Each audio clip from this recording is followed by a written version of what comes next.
All right, welcome back. This is the third out of 5 videos, Homosexuality from a Christian Perspective. If you're watching this, I hope you'll watch the first video because I give some important caveats in there. I sure hope you'll tune in at the very least for the next video, which I think gives some important corrections to Christians. But what we're going to do in this third out of 5 videos is talk about nature versus nurture. Like, why does homosexual attraction happen? That's the question on the table. Because one of the objections that I didn't deal with is, hey, God made me this way, right? Like, I'm this way, God made me this way, and if God made me this way, it's moral and good and right, and I should embrace it. That's the objection. So the question becomes, where does homosexual attraction or same-sex attraction come from? Is it nature, genetics, or is it nurture, my environment? Okay. So on the nature side of things, asking the genetic question, possibly, but not conclusively, nor is it deterministic. Let me unpack that. So studies have been done one after another. And for example, they study identical twins who, by the way, have the same DNA. And there was one slanted study that's really not that great. But in the more authoritative study, the majority of identical twins, if one is same-sex attracted, the other isn't. Now, we would expect them both be hetero or both be homo, right? Like, that would make sense. They have the same DNA, but evidently there's not as much a genetic link. As well, study after study really tries to find a genetic link, some conclusive proof that homosexuality is genetic, but it is inconclusive at best. So they've tried, but they haven't found a genetic link. There's no gay gene, evidently. Now, you can ask the question, why the push, why the desire to show a genetic connection? Well, the desire, again, is to show that if it's genetic, that equals it's moral. Genetic equals moral.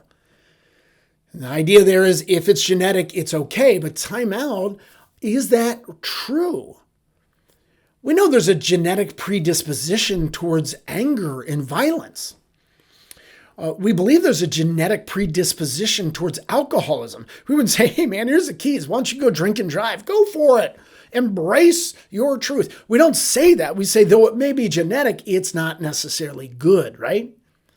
From a Christian perspective, ever since the fall of humanity, creation is jacked up. So yes, because of the fall, I think they've tried and really haven't shown it, but let's assume for the sake of argument, let's say somebody does have a genetic predisposition towards some kind of sin, including homosexuality.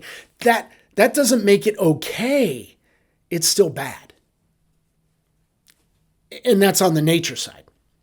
Now on the nurture side, there is actually a common pattern of interrupted flow of normal sexual development, meaning like if you think of sexual development as this stream, like a big old boulder or rock drops right into the stream and it just kind of diverts and goes in unintended ways, right?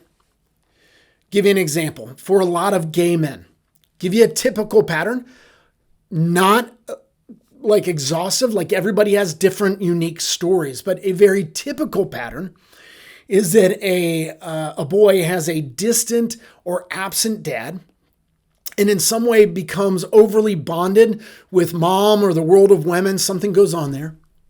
And in the midst of that, he's craving male attention, male affection. Now, that is the boulder right there, and it usually diverts the flow in one of two ways. It can go homosexual, but it also can go towards heterosexual brokenness, right? I can relate to this. Me, right here. This is me. I'm telling you my story right now, okay? That rock was dropped in there. Boom.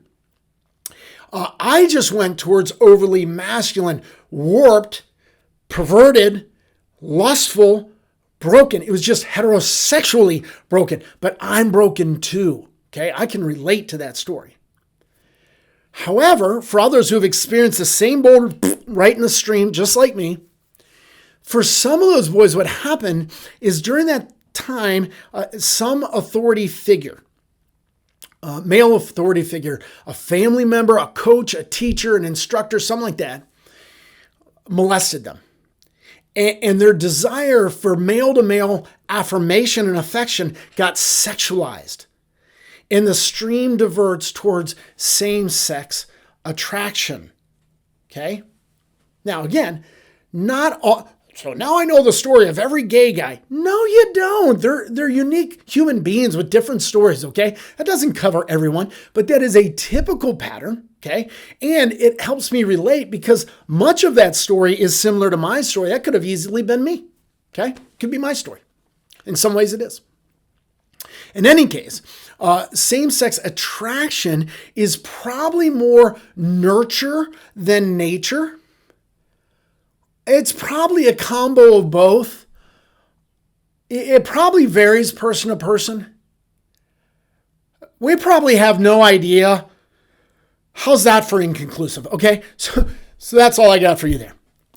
So this next video I'm kind of excited to dive into. I hope you'll tune in for this one. This is the mistakes that we Christians have made in this area. That's the fourth video. Tune in for that.